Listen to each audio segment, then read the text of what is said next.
देखिए, जहाँ नेता पहुँचेंगे वहाँ तो राजनीति शुरू हो जाएगी। जी। तो इसलिए अगर नीतीश कुमार जी ने भी अगर बातें कही कि आनंद मोहन जी से पुराना लगाव है, तो इसमें क्या बुरा बात है? क्या असत्य बात कही? कि हम आनंद मोहन जी को कहा कि हम आपके समर्थक हैं। आनंद मोहन जी कहते हैं कि हम जो निकले हैं जेल से वो नीतीश कुमार जी की कृपा से ही निकले हैं, राजद का नाम भी नहीं लिए। बिश्नोइया की पत्नी जो है न्यायालय में वो रिव्यू पिटीशन दायर भी की है। अब उस पर जो कानूनी पहलू होगा उस पर विचार होगा। लेकिन किसी के भी हत्या में, इस तरह की हत्या में अगर कोई आदमी दोषी है या कोई आदमी संलिप्त है, तो उस पर हम लोग का जो है कहीं से भी उसके पक्ष में खड़ा नहीं हो सकते हैं, चाहे वो कितना हो बड़ा हस्ती क्यों ना हो। नमस्कार, मैं हूं सागर कुमार और आप देखना शुरू कर चुके हैं भारत लाइव। देखिए, बिहार में जो बयानबाजियां हो रही हैं वो बहुत तेजी से बिहार की राजनीति को बदलते हुए नजर आ रही हैं। जिस प्रकार पिछले दिनों श्री कृष्ण बाबू की जयंती पर लालू प्रसाद यादव जी जाते हैं मुख्य उद्घाटनकर्ता के रूप में और नीतीश कुमार का नाम तक नहीं लेते हैं, दूसरी तरफ नीतीश कुमार जी आनंद मोहन के गांव पहुंचते हैं और वहां से जो तस्वीरें निकलकर सामने आती हैं उससे राजनीतिक सरगर्मियां काफ़ी तेज हो जाती हैं। वहीं भारतीय जनता पार्टी भी अब पूरी तरह से बैठकों का दौर शुरू हो गया है, चुनावी माहौल में आ चुकी है और इस बीच राजद के एक मंत्री का बयान आ जाता है कि अधिकारियों को गरियाते हुए, गरिया कर निकले। वो खुद स्वीकार करते हैं कि हम आज 2 अधिकारी को गरिया के निकले हैं और बराबर बिहार के अधिकारियों को गरियाते रहते हैं। हमारे साथ बात करने के लिए राजद के ही एमएलसी रामबली चंद्रवंशी जी हैं। सर, बहुत बहुत स्वागत है आपका। आप ही के पार्टी के एक मंत्री ऐसा बयान देते हैं कि बिहार के मंत्री को गरिया कर आए हैं, कैसे देखते हैं इस बयान को आप? देखिए, उनका बयान अभी तक हमने नहीं देखा है और जब मैंने बयान नहीं देखा है तो मैं अपनी प्रतिक्रिया भी नहीं दे सकता। और रही बात है कि अगर इस संबंध में प्रतिक्रिया लेनी भी है, आपकी बात को मैं सही भी मान लूँ, तो ये राजद के जो अधिकृत प्रवक्ता हैं उनसे इस तरह के बयान लेनी चाहिए। मैं पहली बात तो देखा नहीं, दूसरी बात अधिकृत नहीं हूँ राष्ट्रीय जनता दल के प्रवक्ता की तरह कि मैं इस पर अपना अधिकृत बयान दे सकूँ। ये जिस तरह से कई बार ऐसे हुए हैं, अभी कुछ दिन पहले राजद के एक डेहरी विधायक ने दुर्गा माता पर टिप्पणी कर दिया। आपके पूर्व कृषि मंत्री जो राजद विधायक हैं वो कई तरह के अधिकारियों को जूता मारो की बात करते रहते हैं। अब चेतन आनंद ने भी टिप्पणी कर दिया है। तो मतलब इस ये तरह तरह के बयान राष्ट्रीय जनता दल में हो क्या रहा है? देखिए, राष्ट्रीय जनता दल के प्रवक्ता की तरफ से या किसी अधिकृत नेता की तरफ से इस तरह के बयान आते हैं तब उस पर हम लोग अपनी प्रतिक्रिया दे सकते हैं। अब इंडिविजुअल कोई अपना बयान दे रहा है तो उस बयान पर प्रतिक्रिया मेरा देना कोई मतलब नहीं है। फिर उनसे आप पार्टी के ही जो अधिकृत प्रवक्ता है उनसे ही बयान ले सकते हैं कि वह बयान सच में दिए हैं, नहीं दिए हैं, और दिए हैं तो क्यों दिए हैं। उनका वो व्यक्तिगत बयान है या पार्टी का अधिकृत बयान है। इसलिए व्यक्तिगत जो हैसियत से बयान देते हैं, चाहे कोई भी नेता हैं, उस पर मुझे टिप्पणी करने का कोई औचित्य नहीं है। अच्छा, अभी जो चर्चाएं चल रही हैं कि नीतीश कुमार जी की और लालू प्रसाद यादव जी की दूरियां बढ़ी हुई हैं, कहाँ तक इसको आप किस तरीके से देखते हैं? क्योंकि देखिए, कांग्रेस और लालू प्रसाद यादव एक गुट में लग रहे हैं और नीतीश कुमार जी जाके वहाँ अपना कैंडिडेट दे देते हैं मध्य प्रदेश में। जाके जो राजद के विधायक थे चेतन आनंद, उनके पिता के गांव चले जाते हैं, एक साथ तस्वीरें खिंचवाते हैं। चर्चाएं चल रही हैं कि वो हो सकता है तो जदयू में चले जाएं। तो क्या एक दूसरे से आड़ फाड़ वाली नजर नहीं आ रही है? अब इसको देखिए, आप लोग अपने अपने चश्मे से देखते हैं, इस तरह की बात है तब ऐसी नज़र आती है। लेकिन बात दरअसल ये सब नहीं है। अभी भी महागठबंधन जो बिहार के अंदर है बिल्कुल सकुशल अपनी सरकार चला रही है। और इंडिया गठबंधन की बात हुई तो उसकी जो गाइडलाइंस है उसके मुताबिक आगे बढ़ रहा है। अब लालू प्रसाद जी को बहुत पहले से श्री बाबू की जयंती मनाते रहे हैं और कांग्रेस के नेता जो इसके आयोजक थे, ये दोनों नेताओं से उन्होंने संपर्क किया था। नीतीश जी का कार्यक्रम पहले से बना हुआ था और आनंद मोहन जी का कार्यक्रम नहीं था। हाईलाइट किया जा रहा है आनंद मोहन जी का, जबकि दरअसल कार्यक्रम था सहरसा में, जो पचगछिया में कार्यक्रम था वो स्वतंत्रता संग्राम के सेनानियों की आदमकद प्रतिमा का सम्मान समारोह था, प्रतिष्ठा। आनंद मोहन जी के दादाजी थे वो। अब आनंद मोहन जी के दादा अगर स्वतंत्रता सेनानी हैं तो उनको अगर हम प्राण प्रतिष्ठा कर रहे हैं या मान लीजिए उनका हम सम्मान में उनकी मूर्ति का अनावरण कर रहे हैं, तो यह कहीं से भी अनुचित नहीं है। और उसी कार्यक्रम में माननीय मुख्यमंत्री नीतीश कुमार जी गए थे। ठीक बात है, ठीक बात है, मैंने आपकी बात मान ली। लेकिन मंच से जो तस्वीरें आई, जो नीतीश कुमार ने बयान दिया कि हम आनंद मोहन जी को कहा कि हम आपके समर्थक हैं, आनंद मोहन जी कहते हैं कि हम जो निकले हैं जेल से वो नीतीश कुमार जी की कृपा से ही निकले हैं, राजद का नाम भी नहीं लिए। अब देखिए, जहाँ नेता पहुँचेंगे वहाँ तो राजनीति शुरू हो जाएगी।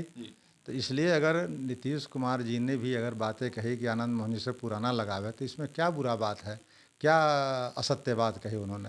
और आनंद मोहन जी ने भी अगर कहा कि नहीं, नीतीश कुमार जी से भी हमारा संबंध रहा है, तो ये सब तो बहुत रूटीन वर्क है, इस पर कोई टीका। रूटीन वर्क है। ठीक है, आपने अभी एक बड़ी रैली किया पटना में, एक उसका अच्छा प्रभाव भी, राजनीतिक सरगर्मियां तेज रहीं कई दिनों तक, अति पिछड़ा समाज को लेके आपने बड़ी रैली की। और आनंद मोहन जिस कारण से जेल में थे, एक दलित अधिकारी की मृत्यु के लिए वो जेल में बंद थे, उन पे उनकी हत्या का का आरोप लगा हुआ था, उस आनंद मोहन कि कार्यक्रम में ही नहीं जाते बल्कि उसको अपना समर्थक बताते हैं। और आनंद मोहन ये बोलते भी हैं कि आपने मेरे ही लिए नियमों में बदलाव करके मुझे जेल से बाहर निकाला है और आप राजद में हैं। तो क्या लगता नहीं है कि ये दोहरी प्रवृत्ति आप लोग अपना रहे हैं? एक तरफ उस तरह के प्रवृत्ति वाले लोग हैं उसको बढ़ावा भी दे रहे हैं और दूसरी तरफ अति पिछड़ा समाज के कार्यक्रम भी कर रहे हैं, उनको उनके भी हक अधिकार की बात कर रहे हैं। देखिए, आनंद मोहन जी के जो कार्यक्रम किए गए, वह कार्यक्रम विशुद्ध रूप से सामाजिक कार्यक्रम था। अब आनंद मोहन जी के जो विचार आए हैं, जो बातें आई है, उस पर आप हमसे टिप्पणी ले रहे हैं। तो आनंद मोहन जी की बात, शुरू में बातें आई वह ठाकुर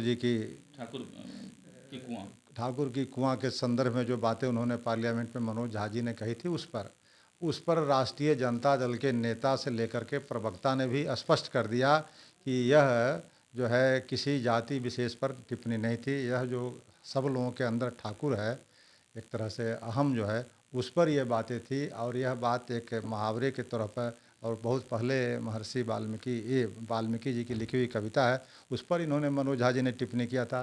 तो यह बातें स्पष्ट हो गई।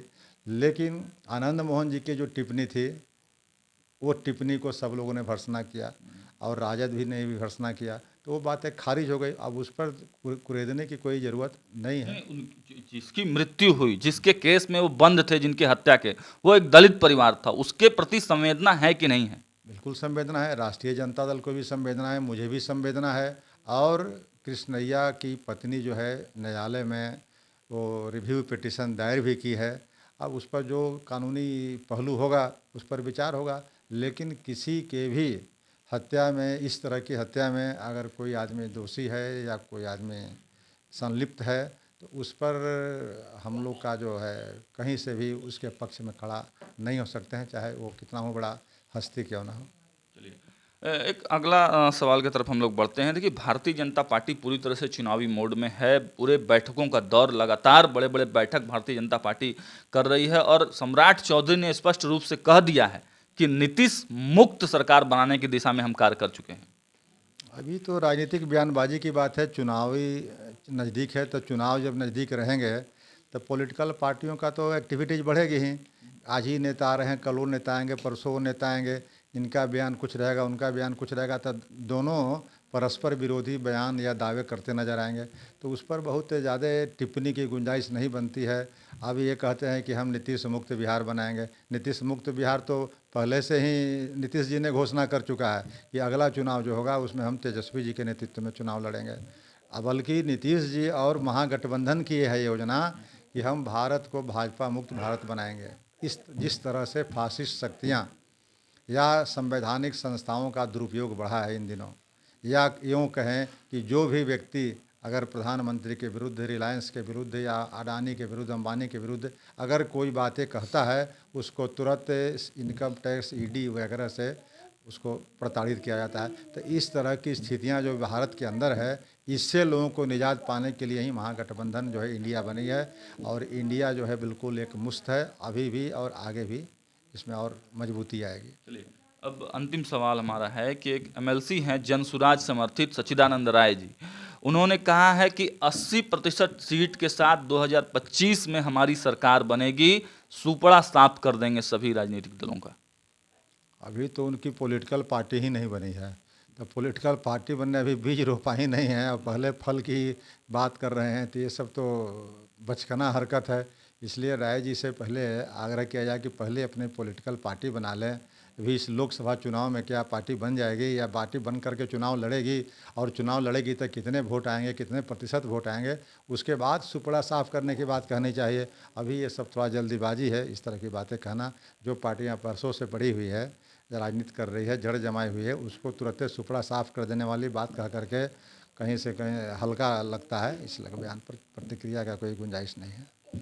तो देखा आपने किस प्रकार से जो राजद के एमएलसी हैं रामबली चंद्रवंशी ने तमाम सवालों के जो जवाब दिए हैं, और जो राजनीतिक जो चर्चाएं चल रही थी कहीं ना कहीं उस पर विराम देने की कोशिश की है। लेकिन एक बात हम आपसे ज़रूर एक प्रश्न छोड़े जा रहे हैं कि देखिए, इंडिया गठबंधन में दिखाने की कोशिश तो हो रही है कि सब कुछ ठीक नहीं है, लेकिन कहीं ना कहीं चर्चाएं बहुत तेज़ी से चल रही हैं, और इसका स्पष्ट उदाहरण कल की तस्वीरों से निकलकर सामने आया, जब उत्तर प्रदेश के 182 लोग आकर नीतीश कुमार से आग्रह करते हैं कि आप फूलपुर से चुनाव लड़िए और प्रधानमंत्री की दावेदारी पेश कीजिए। फिलहाल खबरों में बने रहने के लिए देखते रहिए भारत लाइव।